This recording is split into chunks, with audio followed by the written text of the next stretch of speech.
E por alguns minutos nós vamos meditar acerca dessa ideia. Nós já trabalhamos até agora quais os benefícios da obra do mediador. A maior delas é a redenção.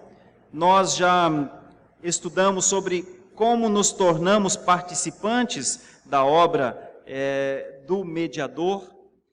E hoje vamos falar sobre a pergunta 59, então, do Catecismo Maior de Westminster. Que é, quem por meio de Cristo torna-se participante da redenção? Quem por meio de Cristo torna-se participante desse projeto todo, que é o projeto da redenção? Quem são estes? E a resposta ao final, dada pelo Catecismo Maior de Westminster, é esta: a redenção é seguramente aplicada e eficazmente comunicada a todos aqueles para quem Cristo a adquiriu. Estes, no devido tempo, são habilitados pelo Espírito Santo a crerem em Cristo, segundo o Evangelho. Então, pergunta e resposta: quem por meio de Cristo torna-se participante da redenção? A resposta: a redenção é seguramente aplicada e eficazmente comunicada a todos aqueles para quem Cristo a adquiriu. Estes, no devido tempo, são habilitados pelo Espírito Santo a crerem em Cristo, segundo o Evangelho. Irmãos, alguns textos bíblicos para nos ajudar. Convido você já a abrir, por favor, Efésios 1, 13 e 14. Nós vamos ler uns 5 ou 6 textos bíblicos nesses instantes. Efésios 1, 13 e 14. Efésios 1, 13 e 14. Em quem também vós, depois que ouvistes a palavra da verdade, o evangelho da vossa salvação, tendo nele também crido, fostes selados com o Santo Espírito da promessa, o qual é o penhor da nossa herança, até ao resgate da sua propriedade, em louvor de sua glória. ênfase na expressão, tendo nele também crido. Irmãos, o Espírito Santo tem uma função, nós lemos aqui na resposta, né, da pergunta 59. Estes, no devido tempo, são habilitados pelo Espírito Santo a crerem em Cristo, segundo o Evangelho. Irmãos, o Espírito Santo comunica ao nosso coração. Uma das funções do Espírito Santo é comunicar ao nosso coração, é fazer-nos verdadeiramente crer. Irmãos, alguém poderia dizer assim, e nós ouvimos isso: eu sou uma boa pessoa, eu sou uma pessoa honrada, eu sou uma pessoa digna, eu tenho caráter, eu não posso ir para o céu por causa disso. Alguém poderia dizer, a redenção não pode ser aplicada a mim se eu sou esta pessoa, se eu sou uma pessoa de bem, se eu faço tudo certo, eu não posso ser salvo, eu não mato, eu não roubo, ora, eu vou para o céu. E eu teria de dar a resposta, não. Não vai para o céu porque é uma pessoa boa, porque é uma pessoa honrada, porque é uma pessoa digna. Não vai para o céu por isso, porque se assim fosse, se nós chegássemos ao céu por isso, então o céu seria um pagamento. Então Deus estaria pagando alguma coisa. Então Deus estaria recompensando alguma coisa pelo que você é. E a salvação não é um pagamento. A salvação não é uma obrigação de Deus. A salvação não é algo que Deus dá ou paga a recompensa pelo que nós fomos. Por isso, mesmo sendo uma pessoa honrada, mesmo sendo uma pessoa digna, mesmo sendo uma pessoa honesta, esta não é a credencial para ser um redimido. Não chega, não é suficiente. Irmãos, isso é muito sério, porque esse é um dos primeiros argumentos quando nós vamos fazer evangelismo. Por que eu preciso me converter? Por que eu preciso ser da sua igreja ou de alguma igreja? Por quê? Que mal há em mim se eu procuro fazer todas as coisas certas? Veja Efésios 2:8. Porque a salvação não é um pagamento que Deus dá a alguém que faz as coisas certas. Alguém que é bom, alguém que é digno, alguém que é honesto. Veja só, Efésios 2, uma página para frente, versículo 8. Porque pela graça sois salvos, mediante a fé, e isto não vem de vós, é dom de Deus, não de obras para que ninguém se glorie. Eu sei que é muito simples de entender, irmãos, eu tenho sempre em mente aqueles novos que estão se achegando à igreja, e tenho dito nos últimos 3 anos, talvez, mais de 100 irmãos novos nós temos recebido na igreja de Santo Amaro, e é muito importante que os irmãos desde cedo entendam isso. A salvação não é um pagamento de Deus pelas boas coisas que nós fazemos, porque se fosse assim, Deus seria obrigado a pagar a todo aquele que fizesse boas obras, e Deus não é refém das boas obras de ninguém. E é por causa disso que a salvação, a redenção, é algo totalmente de graça. Como acontece isso? Veja em Atos capítulo 16, versículo 14. Atos capítulo 16, versículo 14. Atos 16, 14. Certa mulher chamada Lídia, da cidade de Tiatira, vendedora de púrpura, temente a Deus, nos escutava. O Senhor lhe abriu o coração para atender às coisas que Paulo dizia. Esta é a ação. Se tem uma coisa que o homem não pode fazer, é abrir o seu próprio coração.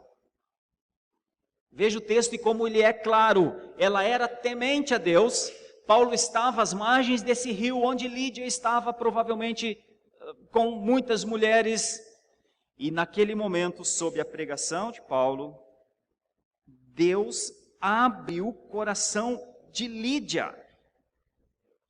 Irmãos, tem um texto logo à frente, veja 2 páginas à frente, que é Atos capítulo 18, versículos 9 a 11, que é um momento que Paulo está na Macedônia ainda, e Deus está falando com Paulo. E Deus diz algumas coisas a Paulo.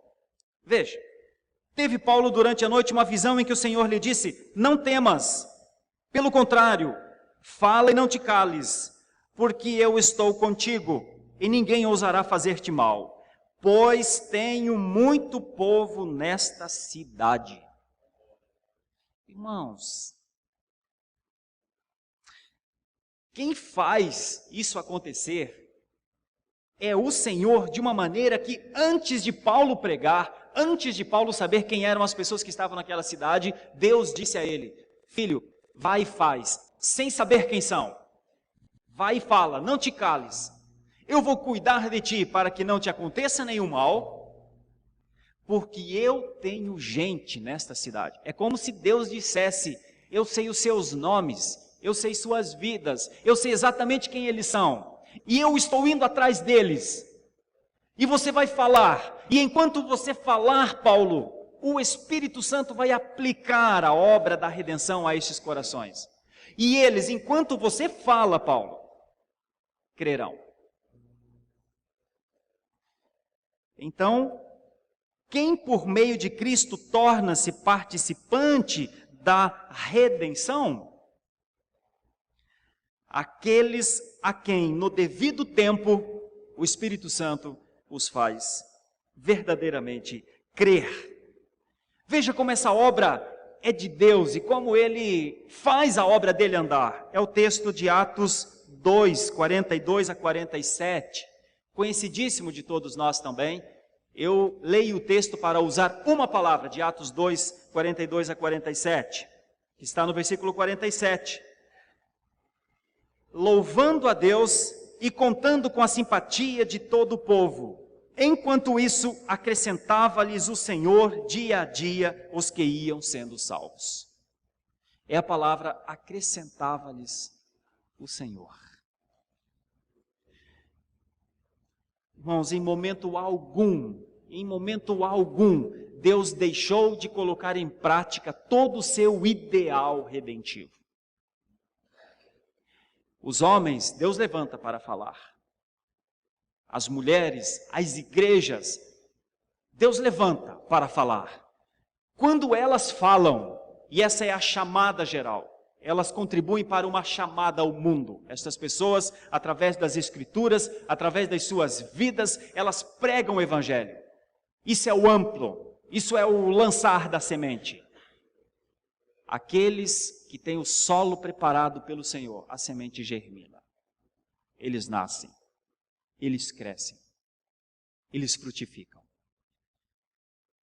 Por isso, meus irmãos, já caminhando para a conclusão dessa ideia, porque é muito sucinto, para quem a redenção foi adquirida, os termos que a Bíblia tem em vários lugares são seu povo, suas ovelhas, sua igreja, seu corpo, os eleitos, os que o Pai lhe deu, os que de antemão conheceu.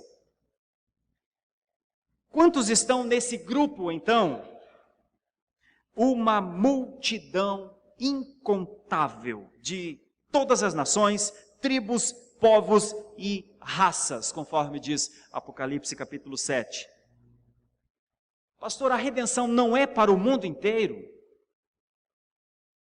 Não serão todos os nascidos redimidos? Tenho que dizer que não. Com dois textos, abra por favor, João 3,16. João 3,16. Porque Deus amou ao mundo de tal maneira que deu o seu Filho unigênito para que todo o que nele crê não pereça, mas tenha vida eterna. A redenção é para todo o mundo? A redenção é para todo o que nele crê. Veja Lucas capítulo 2, versículo 38.